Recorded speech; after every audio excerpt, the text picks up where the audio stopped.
위대한 수령 김일성 동지의 회고록 세기와 더불어 3권 제1부 항일혁명. 회고록 3권의 앞에는 위대한 수령님의 다음과 같은 친필명제가 있습니다. 빼앗긴 조국을 되찾기 위하여 피를 흘리고 목숨을 바친 사람들만이 저국이 얼마나 귀중하고 저국에로 다시 가는 길이 얼마나 험난하고 시련에 찬 길인가를 진정 뼈에 사무치게 느낀다고 말할 수 있다. 김일성. 제7장 인민의 세상. 1. 보금자리. 우리는 1933년 2월 중순에 만호인의 안내를 받으며 왕청 유격구로 향하였다. 20일 동안 산전막에서 정치 토론만 하며 갑갑하게 지내던 18명의 유격대원들은 행길에 나서자 신바람이 나서 걸음을 다그치었다. 겨우내 겪어온 시련의 흔적들이 채 가져지지 않았건만 대원은 정신하고 생기발랄하였다. 지금 왕청지방에 살고 있는 사람들은 자기네 고장의 특징이 무엇인가고 물으면 현장의 연설이 길고 서학교의 길이가 길고 골짜기가 긴 것으로 유명합지요 하는 기지 있는 말로 대답하곤 한다고 한다. 아마도 그것은 농지를 즐기는 왕청지방 해학가들이 자기 고장에 대한 애정의 표시로 지어낸 말인 것 같다. 1933년 당시의 나에게 만일 그런 명구가 있었다면 모진 권경을 치르고 난 전우들에게 한바탕 유쾌한 웃음을 터뜨릴 수 있는 기회를 주었을 수도 있을 것이다. 그런데 나는 그때 왕청이 어떤 고장입니까? 하는 대원들의 물음에 그저 망명자가 많은 고장이라는 대답밖에 해주지 못하였다. 망명자가 많은 고장이라는 말은 혁명가가 많은 고장이라는 뜻이다. 왕청은 간도의 여러 현들 중에서도 일찍부터 반일 독립운동이 가장 백열화된 지방의 하나였다. 백전노장 홍범도가 일본군 토벌대를 대패시킨 전장도 여기에 있었고 소일, 김좌진, 리범석 등이 이끄는 북로군정서 독립군의 활동기지도 이곳에 있었다. 리동희는 이 일대에서 독립군 인재 양성에 심원을 바치었다. 독립군의 맹활약과 독립운동자들의 출몰은 이 지방 인민들의 민족적 각성을 촉진시켰고 그들을 반일 애국투쟁으로 힘있게 고무추동하였다. 독립군 운동이 절악 단계에 들어서고 독립운동 지도자들이 연해주 지방과 소만 국경 일대로 자치를 감춘 다음부터 왕청지방에서의 민족해방투쟁 영도권은 점차 공산주의자들의 수중에 장악되었고 투쟁의 주류도 민족주의 운동으로부터 공산주의 운동으로 전환되었다. 민족주의자들이 걸고 온 애국애족의 토양 위에서 새 사조의 선각자들은 공산주의 운동을 발전시켰다. 그러나 그 운동의 동력은 크게 달라지지 않았다. 민족운동의 주체로 등장했던 사람들 가운데서 압도적 다수는 공산주의 운동으로 방향전환을 하였다. 공산주의 운동 대열 내에는 처음부터 공산주의 길을 걸은 사람들도 있었고 처음에는 민족주의를 신봉하다가 사상개조 과정을 거쳐 점차 공산주의자로 된 사람들도 있었다. 아무런 주의에도 관계하지 않은 말쑥한 새 사람들만을 가지고 공산주의 운동을 한다는 것은 불가능한 일이다. 이것이 바로 혁명발전에서 우리가 지침으로 삼고 있는 계승과 혁신의 원리다. 공산주의 사상이 인류 사상사에서 최고봉의 사상이고 공산주의 운동이 모든 형태의 혁명운동 가운데서 최고 단계의 혁명운동이라고 하여 이 운동이 아무것도 없는 빈토에서 발전한다고 생각한다면 그것은 잘못이다. 어쨌든 왕청은 반일 투쟁 역사가 깊고 군중 토대가 좋으며 정치적 지반도 튼튼한 것이었다.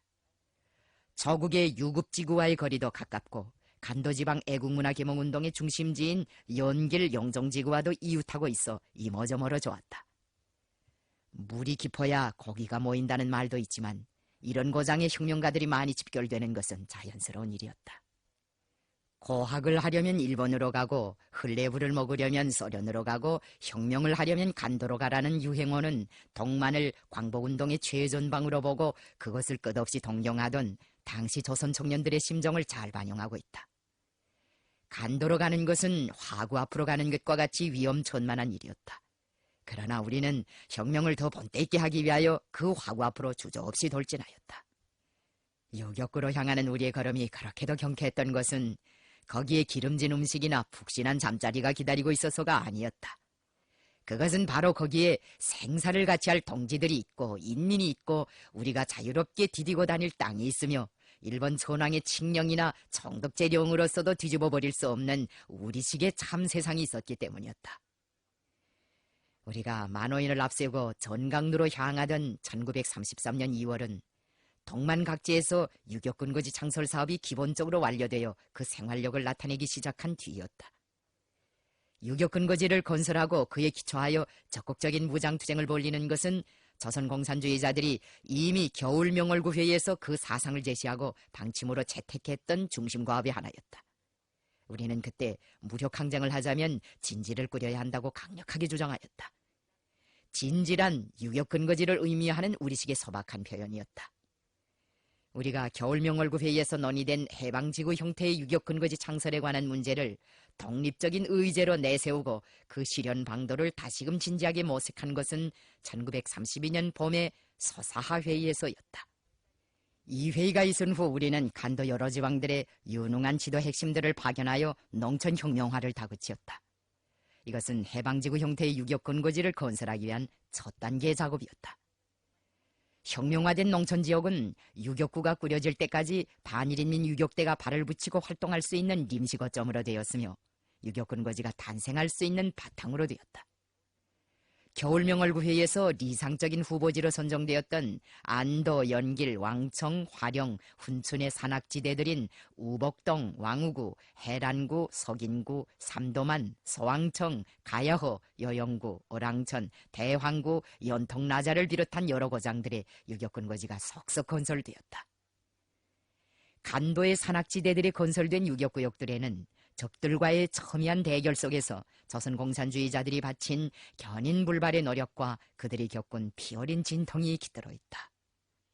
두만강 연안의 유격근거지들을 꾸리는 데서 양성령, 리광, 장령산, 최춘국, 주진, 박동군, 박길, 김일환, 자령덕, 강석환, 안길, 리국진, 리봉수를 비롯한 조선공산주의자들이 바친 선혈과 로고는 역사의 길이 남아있을 것이다.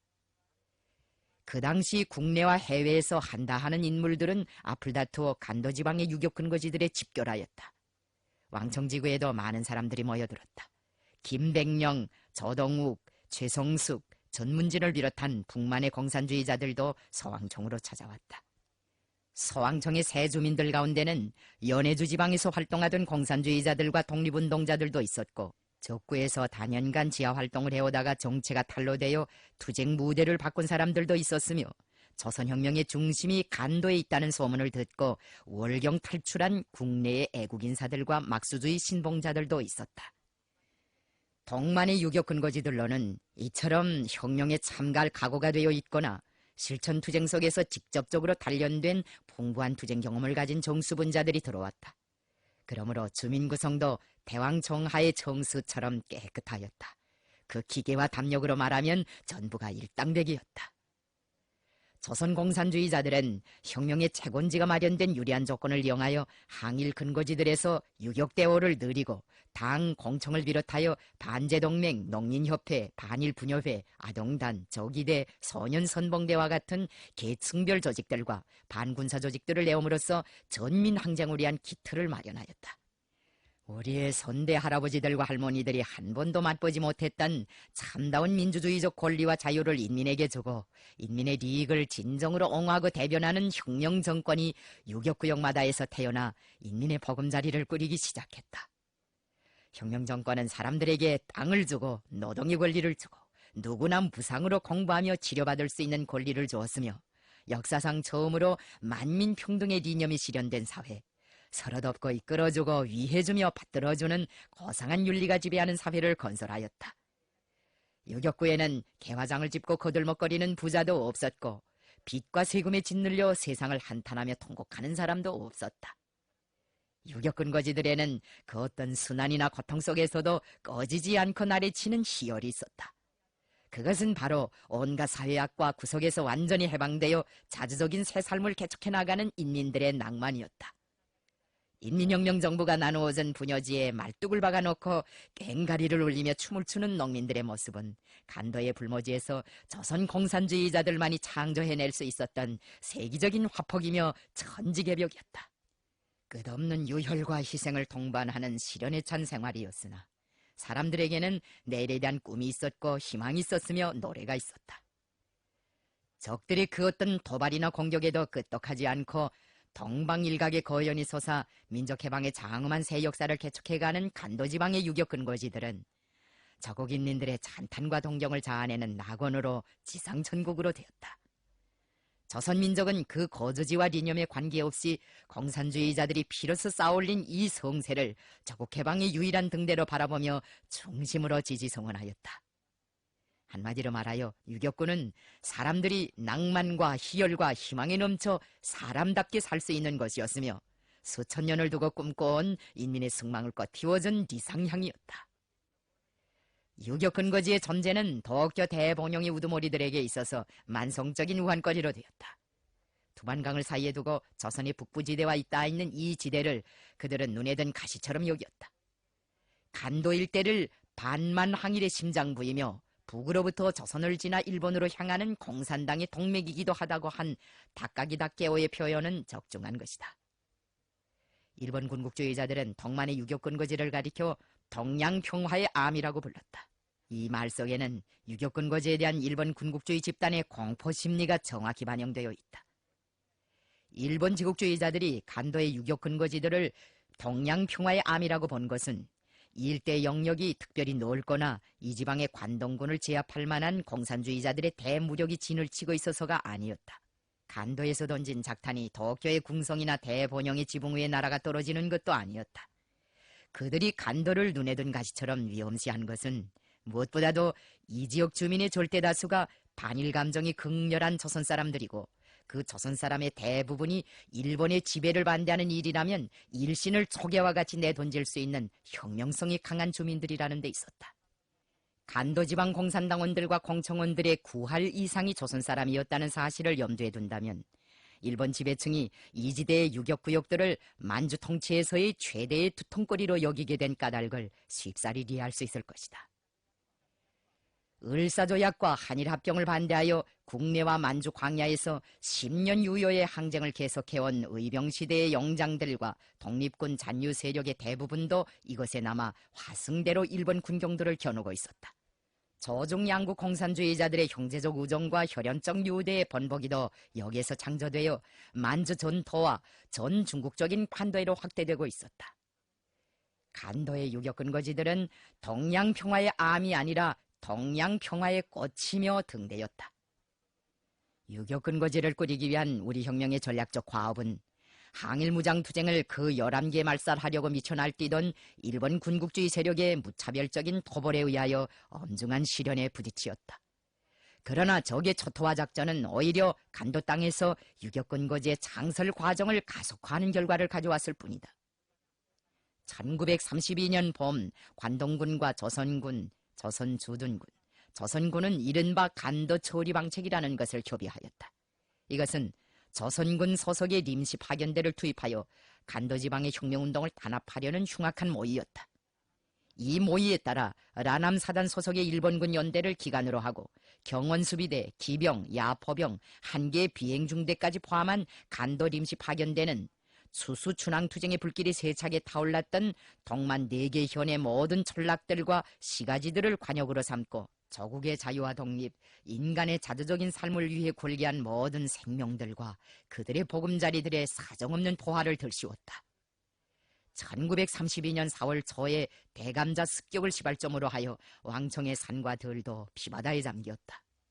대감자는 한때 리광이, 리웅걸, 김영범 등과 함께 추수투쟁을 지휘하던 것이고 김철, 양성령, 김은식, 리응만, 리원섭 등 투사들이 공안국을 습격하여 무장을 탈취하던 부락이다.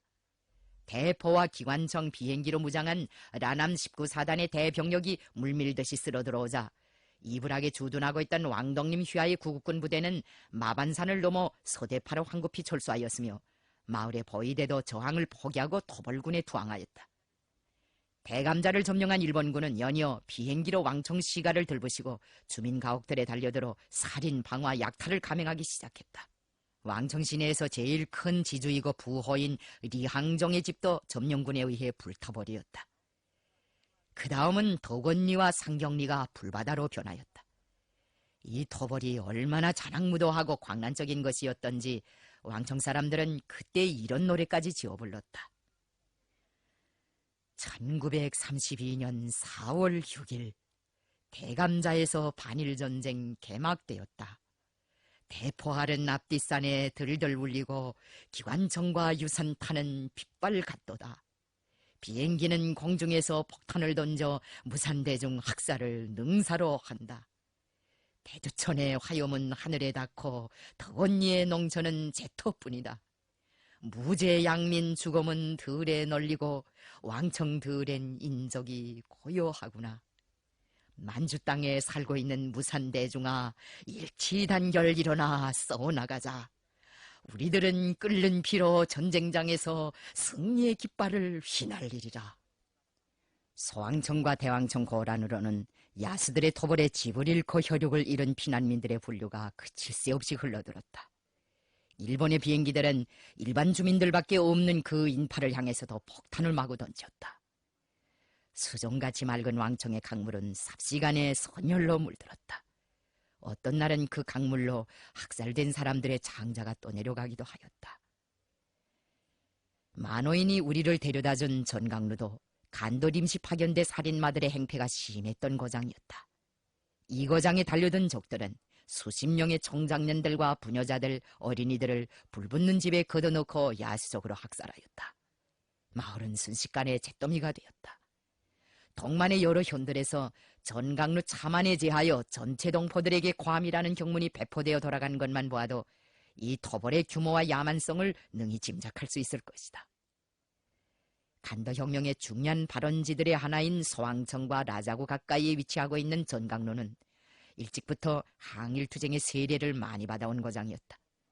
수천 명의 농민들과 뗏목꾼들, 재벌 노동자들이 한데 뒤섞여 와글와글하는 이 고란에는 당 공청을 비롯한 전위 조직과 함께 계층별로 되는 혁명 조직들이 다 들어가 있었다. 이 조직들이 군중을 동원하여 춘왕투쟁 때에는 마을의 둥지를 틀고 있는 보이단을 들부시기까지 하였다. 군중의 기세에 겁을 집어먹은 보이단원들은 그때 산에 올라갔다가 내려오지도 못하고 토비가 되고 말았다.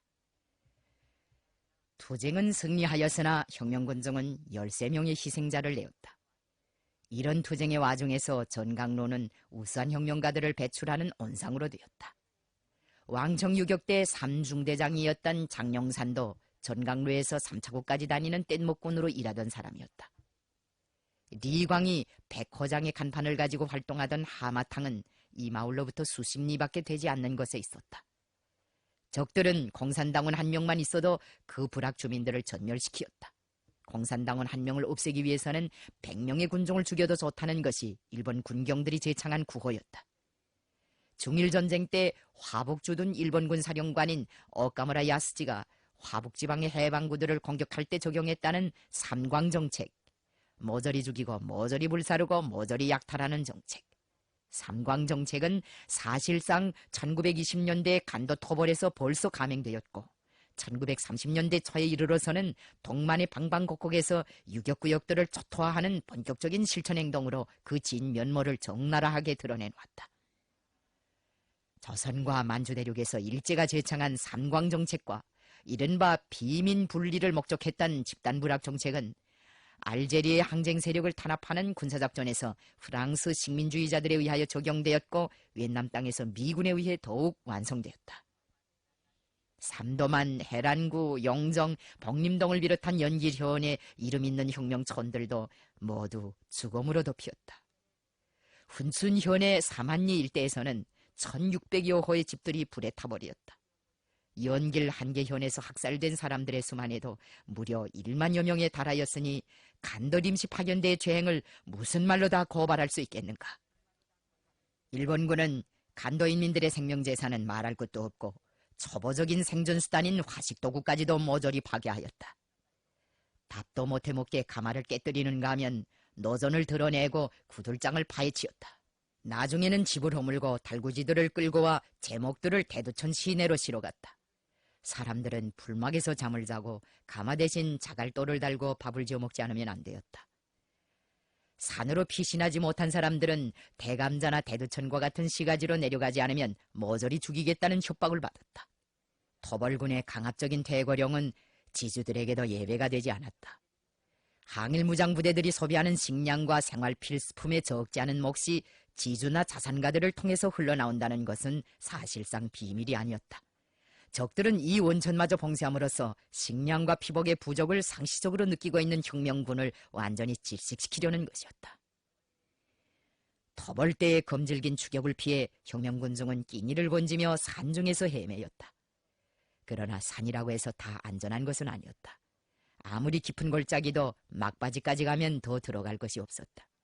막바지가 낮으면 더 올라가지 못하고 수림 속에 몸을 숨기곤 하였는데 이런 때에 어린애들이 울음소리라도 내면 몰살을 당하는 판이었다. 어떤 여인은 터벌대가 근처에 와서 돌아칠 때 등에 업힌 갓난아이가 울음소리를 낼까봐 입에 젖꼭지를 물리고 품에 꼭 끌어안았다. 그렇게 하지 않으면 적의 총구 앞에 놓여있는 수십 수백 명에 달하는 혁명군중의 신변안전을 지켜낼 수가 없었다. 터벌대가 돌아간 다음 아이를 보니 그 어린 것은 벌써 숨져 있었다. 이런 비극은 간도 어느 마을 어느 골짜기에나 다 있었던 비일비재의 일화이다. 이런 폐단을 없애려고 어떤 고장에서는 애기들에게 아편을 먹이기도 하였다. 아편을 먹이면 아이들이 잠에 취해서 울지 못하였다. 어떤 여성들은 거듭되는 적의 토벌의 성화를 먹다 못해 눈물을 머금고 사랑하는 자식들을 남에게 주기까지 하였다. 유격구의 혁명군중과 전우들을 위하여 목숨보다도 귀중한 항일의 위협을 위하여 이 나라 여인들은 이처럼 비싼 대가를 치렀다. 부르주아 인도주의자들은 공산주의자들의 모성애를 두고 비난할 것이다. 자식들의 운명에 그처럼 무심한 여자들이 어디 있고 자식들의 생명 앞에서 그토록 무책임한 모성들이 어디 있는가고. 그러나 그 애어린 육체들에서 생명의 불꽃을 꺼버린 책임을 이 나라 여인들에게 물어서는 안 될 것이다. 자기 자식의 햇솜 같은 육체를 가랑잎으로 묻을 때, 그리고 남의 집 대문 앞에 사랑하는 자식을 떼두고 갈 때, 유격구 여인들의 눈에서 얼마나 많은 피눈물이 흘러내렸고 그들의 가슴에 얼마나 깊은 상처가 패였는가를 안다면 간도 땅의 살인 백종의 무리들을 파견한 일본 제국주의자들에게 저주와 증오를 퍼붓게 될 것이다. 이 나라 여인들의 모성에 참을 수 없는 시련을 강요한 죄악은 전적으로 일본 군국주의 살인마들에 의하여 빚어진 것이었다. 일본이 과거를 청산하자면 반드시 이런 죄악을 반성해보아야 한다. 자기가 저지른 범죄의 자취를 돌아보고 잘못을 회개하는 것이 물론 유쾌한 일로 될 수는 없다. 그러나 그런 반성이 아무리 쓰고 굴욕적인 것이라 하여도 남의 집 울바자 밑에 자기의 살부치를 떼두고 가든가 어린 자식의 목구멍에 아편덩이를 밀어놓을 때에 우리 어머니들과 누이들이 느끼던 그런 고통보다야 훨씬 가볍지 않겠는가. 일본 지배층이 자기들이 저지른 범죄에 대한 그 무슨 증거를 요구한다면 그것은 지난날 일본군에 의해 참살된 수백만 조선 사람들에 대한 가증스러운 모독으로 될 것이다. 혁명군중 앞에는 외놈들의 요구대로 도시로 내려가는가 아니면 그 요구를 거역하고 더 깊은 산중에 들어가 생계를 유지하며 투쟁을 계속하는가 하는 두 갈래의 길이 놓여 있었다. 고향의 문전옥답을 버리고 간도 땅에 온 조선 사람들 치고 왜군이 도사리고 있는 시가지에 가겠다고 응해 나설 사람이 과연 몇이겠는가. 간도 주민의 대부분은 일제의 식민지적 수탈로 인하여 경제적 기반을 잃고 율도국과 같은 리상향을 꿈꾸며 살 길을 찾아 남부 여대의 길을 떠난 영세농민들이었다. 그들은 관원들과 토착지주들에게 등껍질을 벗기우면서도 노야령, 할바령 산줄기들의 비탈과 골짜기들에서 억척스럽게 돌을 주워내고 나무뿌리를 뽑아냈다. 화전 농사는 고되고 가난은 변함없었으나 외놈의 등살을 모면할 수 있었으니 사람들은 그것만으로도 만족해하였다. 그런데 그처럼 흉악무도한 왜군을 따라 도시로 내려가라고 하니 어느 누가 피땀으로 걸고 온 자기 집 터전에서 선뜻 발길을 떼겠는가. 이것은 대살육의 참변을 겪은 왕청 고란의 사람들에게 있어서 일대 시련으로 되지 않을 수 없었다. 토벌군의 행악질에 겁을 먹은 일부 주민들은 한 집 두 집 도시로 내려가기 시작했다. 그러나 새 세상을 열렬히 동경하고 갈망하는 절대 다수의 군중은 적들의 공갈을 무릅쓰고 깊은 산중으로 들어갔다. 어젯날까지 한 동네에서 혁명우리의 뜻을 합치고 마음을 합치면서 동고동락의 길을 걷던 사람들이 이런 과정을 거쳐 각각 산과 도시로 흩어져 가게 되었다. 그때 산중에 남은 사람들은 현성, 백처구, 현성으로부터 100리나 떨어진 소왕청과 대왕청의 대수림지대로 깊숙이 이동하였다. 이리 지백 일가가 중경리에서 마천으로 옮겨간 것도 이 무렵이었다. 공산당 왕청 현의를 비롯한 현급 기관들은 소왕청의 본거지를 정하였다. 연기련 세린하와 태평구, 왕우구, 북동등지로 장소를 바꾸가며 활동하던 동만특위도 1933년 봄에는 소왕청 고란으로 들어와 리수구 골짜기의 자리를 잡았다. 소왕청은 간도혁명의 중심지가 되고 수도로 되었다. 우리와 중국당, 우리혁명과 중국혁명은 이러한 역사의 흐름 속에서 하나의 맥락으로 연결되게 되었다.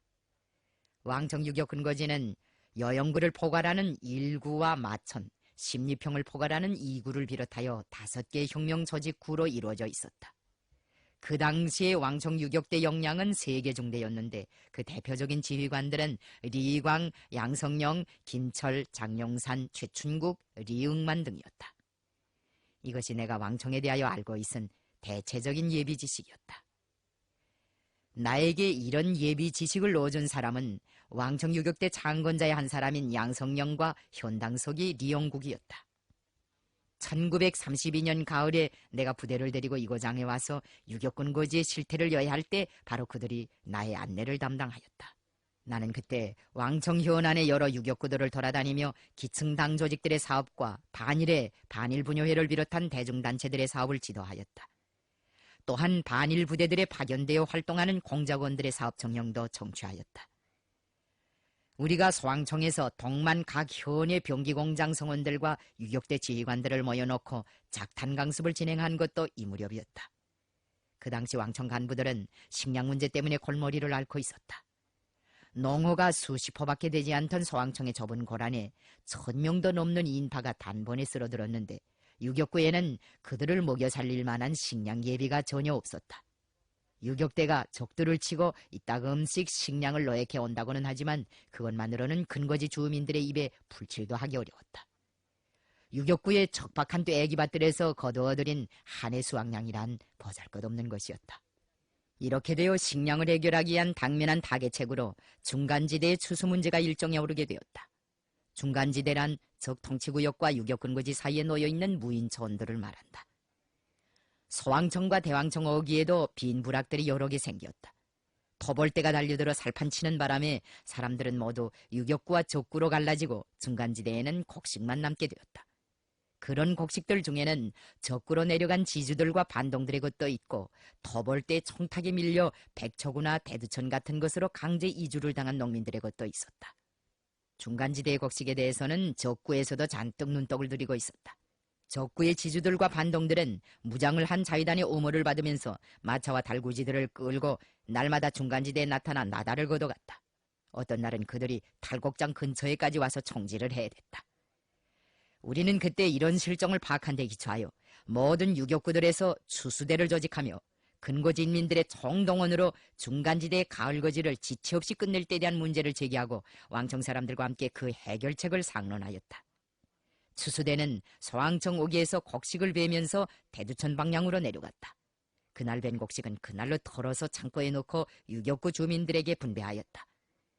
13호천 아래부터는 조기대가 보초를 서주어야 추수를 할 수 있었다. 그렇지 않으면 오연발로 무장한 자위단의 습격을 면할 수가 없었다. 어떤 날은 추수대가 새하얗게 달라붙어 곡식을 베고 있는 포전을 사이에 두고 조기대와 자위단 사이에 맹렬한 총격전이 벌어지기도 하였다. 한 줌의 나달을 위해 야밤 삼경에도 쉬지 못하고 결사적인 추수전을 벌리는 왕청인민들의 모습은 우리를 무척 감동시켰다. 비록 간과하기는 하지만 근고지에서 내사가 우리의 뜻대로 잘 되어가는 것을 보고 나는 그때 매우 만족스러운 기분으로 소왕청을 떠났었다. 나는 유격 근거지로 되돌아가면서 자기 앞에 2가지 큰 과제를 내세웠다. 하나는 유격대오를 대폭 누리자는 것이고 다른 하나는 활동 무대를 두만강 연안으로 옮기게 된 새로운 환경과 조건에 맞게 각계각층의 애국 역량을 한데 묶어 세우기 위한 통일전선 사업과 중국인 반일 부대들과의 사업을 보다 적극적으로 벌리자는 것이었다. 만호인은 우리를 전강로까지 안내해주고 라작으로 돌아갔다. 만호인을 대신하여 우리를 안내한 성미가 걸걸한 반일 회원은 왕청 유격대 서부대들이 그동안 여영구와 사숙형에서 일본 침략군 토벌대를 답색인 데 대하여 옛말처럼 구수하게 이야기해 주었다. 우리는 다음날 반일인민 유격대라고 쓴 깃발을 앞세우고 나팔을 불면서 왕청 1구의 서재지인 여영구 유격구역에 들어섰다. 훗날 내 곁에서 전령병으로 복무하다가 전사한 최금산의 숙모 홍영화가 수문화 문명되는 아동단원들을 데리고 신장로에 뛰어나와 손을 흔들면서 우리를 열광적으로 마중해 주었다. 그 여자는 왕청 1구 당위원회 산하에서 부녀사업을 책임지고 있었는데 유격대와 반일부대에 대한 후원을 잘하여 군민의 사랑을 받고 있었다. 그날 여영구 인민들은 우리에게 기장떡도 해주고 메밀국수도 눌러주었다. 저녁에는 아동단원들을 내세워 공연도 해주었다. 김일성 부대에 대한 소문이 벌써 몇 달 전부터 돌았습니다. 남만에 나갔다가 북만에 들어와서 도나와 액목을 쳤다는 소식도 다 들었습니다. 우리 고장 사람들이 김대장 부대를 눈이 까매서 기다렸습니다. 이제는 마음이 더 든든해집니다. 공연이 끝난 다음 군대와 인민이 한데 어울려 오락회를 하고 있을 때 내 곁에서 그 광경을 눈물겹게 바라보고 있던 왕청 1구당위원회 조직부장 리운걸은 이렇게 말하였다. 나는 그와 함께 오락장을 떠나 구당위원회 사무실에서 유격구 사업을 장시간 논의하였다. 논의의 초점으로 된 것은 전강로와 같은 고장들에서 우리의 당조직과 혁명조직들을 어떤 방법으로 확대해 나가겠는가 하는 것과 유격구의 전체 인민을 어떻게 무장시키겠는가 하는 문제였다. 우리의 담화가 유격구 보위에 대한 이야기로 한창 무르익어 가고 있을 때 적구에서 통신을 한 사람이 비밀 쪽지를 가지고 여영구로 찾아왔다. 그 쪽지에는 내일 대흥구에 주둔하고 있는 일본 수비대 놈들이 유격구를 토벌하게 될 것이라는 내용의 짤막한 글이 적혀 있었다. 지난해 섣달에 얻어맞은 분풀이를 하려고 올 테죠. 저 악기 같은 놈들이 글쎄 수천리길을 걸어온 기빈도 몰라봅니다. 우린 사실 김대장 부대를 여기서 며칠간 푹 쉬다 가게 하려고 했는데 정말 일이 공교롭게 됐습니다. 리운걸은 마치 일본군이 여영구를 토벌하려 오게 된 책임이 자기 자신에게 있기라도 한 것처럼 송구스러운 웃음을 지었다.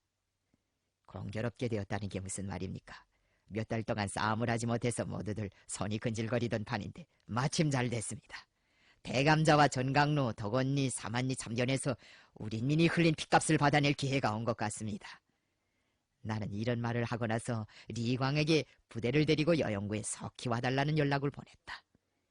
리운걸도 등이 달아서 마라처를 연방 태우다가 오락회장에 있는 조기대장을 불러들이려고 자리에서 일어났다. 얼굴 표정을 살펴보니 청동은 용이라도 당장 내릴 듯한 기상이었다. 나는 리운걸의 팔소매를 잡고 웃으면서 그를 골상에 끌어다 앉혔다. 은걸동무, 조기대원들에게 터볼 때가 온다는 소식을 알려주려고 그러는 게 아닙니까? 오락회가 절정에 이른 것 같은데 흥이 다 깨질 수 있으니 그냥 놀게 놔두시오. 그 대신 1시간 후에는 조기대원들을 모두 집에 보내어 새벽까지 푹 재웁시다. 나도 오늘 밤에는 우리 동무들을 일찍 재우겠습니다. 토벌대의 기습 계획을 알리는 긴급 통보 앞에서 우리가 인차 림전 태세를 취하지 않고 군민의 오락회가 계속되도록 태연스럽게 방임해둔 것은 사실 군사 실천상의 견지에서 볼 때 상식에 어그러지는 것이라고 할 수 있다. 구당위원회에서 조직부장직과 함께 군사 문제까지 책임지고 있는 리운걸이 처저해하며 불안스러운 눈길로 나를 쳐다본 것은 무리가 아니었다. 하지만 나는 대원들이 오락회를 끝내고 숙소로 돌아갈 때까지도 그들에게 적구에서 온 통보 내용을 공개하지 않았다. 여러에 지친 대원들을 자극하지 않기 위해서였다. 전투 정황이 일단 제시되고 명령이 하달되면 어떤 철심장도 잠을 이루지 못한다는 것을 우리는 잘 알고 있었다. 오늘 밤만은 제발 수면 시간을 침해하지 말자. 이 겨울에 그들이 잠인들 제대로 잤는가. 이것이 그날 밤 나를 사로잡은 생각이었다. 유격대를 용설하는 지휘관으로서는 삼가해야 할 그런 인정이라고나 할까. 어쨌든 밤 11시까지는 모든 대원들이 숙소에 돌아가 잠에 골아떨어졌다. 우리의 길 안내를 담당했던 전강로의 반일 회원과 적구에서 온 연락원은 나의 처사가 미타해서인지 자정이 지난 다음에도 눈을 붙이지 못하였다. 리운걸도 잠을 이루지 못하고 뒤치락거리었다. 나는 그에게 귓속말로 넌지시 물었다. 아까 행군을 해오면서 보니까 여영구 오기에 앞뒤 고지들이 묘하게 생겼던데 싸움을 거기서 벌리면 어떻겠어? 그 앞으로 자동차길이 나 있지. 내가 이런 말을 꺼내자 리운걸은 자리에서 벌떡 일어났다. 대북구 서산 말입니까? 그것이야말로 싸움을 해볼 만한 금성탕지이지요. 나와 리운걸 사이에 이런 이야기가 오간 것은 새벽 4시경이었다. 얼마 후 우리는 여영구의 관문이라고 할 수 있는 대북구 서산으로 올라갔다. 조기대장과 전강로에서 온 반일회원도 우리와 동행하였다. 서산 남쪽은 절벽이었는데 바로 그 밑으로 자동차길이 나 있었다. 자동차길과 평행으로 뻗은 강을 서통구라고 불렀다. 서산고지에는 바위돌들이 많았다. 그 바위돌들은 유격대가 의지하여 싸울 수 있는 훌륭한 천연방어 축성물들이었다. 우리는 벼랑과 벼랑 사이에 여러 개의 돌무지를 쌓아놓은 다음 여영구 조기대 병력과 우리 부대 대원 전원, 별동대의 일부 성원들을 모두 서산으로 불러올리었다. 그리고는 온 땅을 파서 진지를 만들게 하고 전투명령을 하달하였다. 우리가 차지하고 있는 이런 것을 선조들은 금성탕지라고 하였다. 방비가 철통같이 튼튼한 성지라는 뜻이다. 공격자에겐 불리한 것이지만 방어자에겐 얼마나 유리한 명당인가. 그러나 금성탕지도 좋지만 나는 덕무들의 솜씨를 더 믿는다. 덕무들, 참변의 노래만 부르지 말고 오늘은 우리 인민이 흘린 피의 대가를 몇백 배로 받아내자. 피는 피로써. 나의 전투명령은 이런 선동연설로 끝났다. 그날 넉 대의 자동차에 분승하여 여영구 고란으로 쳐들어오던 80여 명의 일본군은 우리의 매복전술에 걸려들어 수십 명의 사상자를 내었다. 대흥부의 일본 수비대는 다음 날도 있는 무력을 총동원하여 여영구로 쳐들어왔으나 무리 죽음을 내고 도주하였다.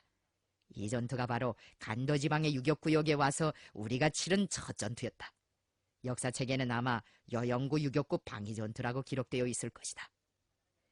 다음 날 저녁 여영구 사람들은 대북구 마을에서 전투 승리를 기념하는 경축 행사를 조직하였다. 이 행사가 지금도 내 인상에 남아있다. 조직을 대표하는 사람들이 한 명씩 나가서 주먹을 휘두르며 축하 연설을 하였는데 그 열도가 이만저만이 아니었다. 나도 물론 그날 밤 격전 높은 연설을 하였다. 내가 여영구에서 어진우를 만난 것이 아마 그해 겨울이던지 그 전의 가을일 것이다. 그때 서북구 마을 인민들은 어진우가 아동단 지도원으로 활동하고 있던 아동단 학교에서 우리에 대한 환영회를 열었다. 어진우는 그 환영회 때 내가 38식 보총을 짚고 연설하던 광경이 제일 인상이 깊었다고 하면서 나와 처음으로 상봉하던 때를 정정 감회 깊이 회상하곤 하였다. 그 당시 그의 나이가 15살인가 16살쯤 되었던 것 같다. 그때 그는 우리를 따라다니면서 내가 찬 싸창을 자꾸 만져보았다. 총임없이 탐나는 모양이었다. 우리가 휴대하고 있는 무기는 모두가 38식 보총이 아니면 성능이 높은 최신식 권총들이었다. 나는 어진우에게 유격대에 들고 싶은가고 물었다. 그는 들고 싶은데 나이가 어리다고 하면서 받아주지 않는다고 하소연하였다. 우리는 다음 해였던지 그 다음 해인지 그를 왕청 사중대에 받아들이고 북만 원정에도 참가시키었다. 우리가 여영구에서 적들을 물리치고 유격구의 당사업과 군중단체들의 사업까지 여야하고 나서 서왕청으로 떠날 차비를 하고 있을 때 마침 그것에서 중요한 군사 문제를 두고 상론할 일이 있으니 마천으로 와주었으면 좋겠다는 기별이 왔다. 우리는 인차 여영구를 떠났다. 우리가 서왕청에 도착하였을 때 나를 맞이한 것은 왕윤성과 그 밖에 다른 두 사람이었다. 왕윤성을 일명 마영이라고도 하였는데 사람들은 본명보다도 그를 왕단오대라는 별명으로 더 많이 불렀다. 왕단오대란 머리가 유별나게 크다는 뜻이다. 나는 따거우제를 비롯한 유격구 간부들의 안내로 마천 북쪽 산기슭에 있는 리치백 노인네 집에 숙소를 정하고 거기에서 동만당 대표들을 만났다. 따거우제란 리영국의 별명인데 기꼭다리라는 뜻이다. 그 당시 그는 왕청현당에서 서기로 활동하고 있었다. 마천에 유동객 장서라고 부르는 독신자들의 합숙이 있지만 수용 인원이 많고 번잡하여 머무를 것이 못 된다고 하면서 소왕청 사람들은 나를 한사코 리치백 노인네 집에 있게 하였다. 리치백은 김중권의 장인 되는 분이었다. 그 노인의 부인을 서성녀라고 하였다. 리치백 노인네 가정은 온 일가가 혁명을 하는 애국적인 가정이었다. 나는 이 집에서 다부산자를 입고 왕윤성 일행과 담화를 하였다. 왕청 입성을 축하합니다. 이것이 왕단오대의 첫 인사말이었다. 다시 만나게 되어 반갑습니다. 나도 그의 손을 들어잡고 반갑게 답례하였다. 왕청과 같이 서름서름한 고장에 와서 왕윤성과 같은 구면의 혁명가를 만난 것은 나에게 있어서 일종의 행운이라고도 할 수 있었다. 내가 왕단오대를 맨 처음으로 만난 것은 남만 진출을 끝내고 안도에 돌아와 반일부대와의 사업에 부심하고 있던 때였다. 그때 왕윤성은 진안장과 함께 맹탄장 부대에서 구국군 공작을 하고 있었다. 북만 일대에 있던 맹탄장 부대가 안도지방으로 활동무대를 옮긴 목적은 연영 일대의 당치오자위군과 연계를 가지고 그들과의 합작을 성사시키자는 데 있었다. 구국군 부대에서 어이성과의 사업을 하고 있던 중국의 공산주의자들은 남북만 항일군의 연합을 통하여 만주전역에서 반일투쟁을 확대하려고 하였다. 어이성이 안도의 맹탄장 부대를 보낸 다른 하나의 목적은 아편을 입수하여 군자금을 충당하자는 데도 있었다. 안도 일대는 아편과 인삼의 주요한 산출지였다. 당치오도 부하들을 파견하여 안도의 아편을 독차지하려고 하였다. 그 당시 만주지방에서는 아편이 돈을 대신하는 위력한 등가물로 인정되고 있었다. 구국군이 돈하와 액목에서 김일성 동진의 부대와 함께 성시를 칠 수 있은 것은 아편 덕이었다고 할 수 있습니다. 안도에서 아편을 대량 구입하여 나눠준 것이 대원들의 사기를 올리는 계기로 되었거든요. 리광의 집에서 반일병사위원회를 할 때 왕윤성은 농담 절반, 진담 절반으로 나에게 이런 말을 하였다. 우리는 그때 벌써 이런 비밀을 서슴없이 터놓을 수 있을 정도로 친숙한 사이가 되었었다. 왕윤성은 안도에 체류하는 기간 우리의 일을 많이 도와주었다. 내가 허진민이나 주보중한테 보내는 연락도 그가 하였고 주보중이나 허진민이 나에게 보내는 연락도 그가 맡아주었다. 왕윤성은 구국군 부대에서 선전 간사의 간판을 가지고 있었기 때문에 사령부는 말할 것도 없고 연대부나 대대부, 중대부 같은 데를 마음대로 돌아다닐 수 있었다. 그는 나와 구국군에 파견된 공산당원들 사이에서 전달장의 역할을 훌륭하게 수행하였다. 사범학교 계통 출신의 인테리들이 대체로 그런 것처럼 왕윤성도 허우대는 크지만 성품이 매우 온화하고 선량하였다. 그는 영안에서 사범학교를 다닐 때 베이징, 남경, 천진과 같은 대도시들에 가서 공부하고 돌아온 동창생들의 영향을 받아 혁명활동을 시작한 사람이었다. 그가 직업적인 혁명가로 성장하는 과정에는 반성위의 영향도 컸다고 한다. 동만에서 혁명의 불길이 세차게 타오르기 시작한 지금 김일성 동지에 대한 기대는 참으로 큽니다. 당사업, 유격대 사업, 구국군과의 사업을 발전시키기 위해서 동만혁명이 유능한 전략가들을 필요로 하고 있는 때에 김일성 동지가 왕청에 온 것은 반가운 일입니다. 그는 동만과 북만에서 벌어지고 있는 여러 가지 사변들에 대하여 비교적 상세한 분석을 하였으며 동만당 앞에 제기되고 있는 당면 문제들을 두고 나와 함께 허심탄회한 의견 교환을 하였다. 이날의 논의에서 절박한 문제로 상정된 것은 각 유격구역들에서 분산적으로 활동하는 중대들에 대한 통일적인 지휘체계를 세우고 군사 역량을 질양적으로 시급히 확대 강화하는 문제였다. 이 문제에 대해서는 그 후 동장령과도 구체적인 협의를 하였다. 이렇게 되어 왕청의 유격대 중대들은 대대부의 통일적인 지휘하에서 움직이게 되었다. 그 후 동만의 다른 효원들에서도 중대들을 총괄하는 대대들을 내오고 지휘관들을 새롭게 배치하는 개편 과정을 거쳐 유경운동의 본격적인 활성기를 준비하였다. 우리의 왕청 입성은 이처럼 인상적인 세부들과 사건들로 가득 차 있었다. 얼마 있어 우리는 인차 왕청 풍토에 익숙해질 수 있었다. 활동 무대와 거주지를 옮길 때마다 항시적으로 느끼고 나던 서먹서먹한 감정은 인차 세고장에 대한 애착과 호기심으로 바뀌어졌다. 1933년 당시의 나는 사실상 혈혈단신이나 다름없는 몸이었다. 어머니의 상실은 우리 삼형제를 고아로 만들었고 그 삼형제의 보금자리였던 서사하 갈밭부락의 정든 집에 거미줄을 내리게 하였다. 나에게 남은 것이란 남의 집에서 눈칫밥을 먹고 있는 두 동생과 가고 싶어도 마음대로 갈 수 없는 고향집의 지붕 밑에서 사랑하는 자식들을 나라에 바치고 쓸쓸히 살아가고 계시는 저부모님들 뿐이었다. 그리고 꿈속에서도 무시로 떠오르는 그 고향에 대한 애잡잘한 향수뿐이었다. 저 부모님들에게 바치고 싶은 나의 효도는 고향집 토방에까지 가다 올 수 없었고, 동생들을 돌봐주고 쓰다듬어주고 싶은 나의 욕망은 속절없는 걱정으로만 남아있을 뿐이었다. 이제 내가 정을 기울일 것이란 유격구밖에 없었다. 유격구의 인미는 나의 조부모, 나의 부모, 나의 동생들을 대신하게 될 혈육이었다. 나는 서성녀 어머니의 모습에서 곧 우리 어머니의 인덕과 사랑과 음정을 되찾았다. 적들의 항시적인 봉쇄와 거듭되는 토벌 속에서 덕만의 유격 근거지들은 처음부터 중중첩첩한 시련의 고비들을 이겨내지 않으면 안 되었다. 싸움도 많이 하고 피도 많이 흘리고 고뇌도 많았던 잊지 못할 역사의 땅 왕청. 어떤 날은 한 유격구에서 희생자가 수십 명씩 나기도 했고, 어떤 날은 주민 가옥들과 병실들이 수십 채씩이나 불에 타버리기도 했다. 병원들은 부상자들과 환자들로 초만원을 이뤘다. 어디서나 겪게 되는 식량의 결핍, 주기적으로 찾아드는 기근은 숱한 아사자를 내었다. 때로는 전염병 때문에 간도 전역이 무리 죽음의 선고를 받기도 하였다. 상점도 없고 시장도 없고 장사꾼도 없는 세계 유일의 비상업지대. 여기서는 화폐가 통용되지 않았고 가치법칙이 은을 내지 못하였다. 주민들의 옷과 신발은 군대의 전리품으로 충당하였다.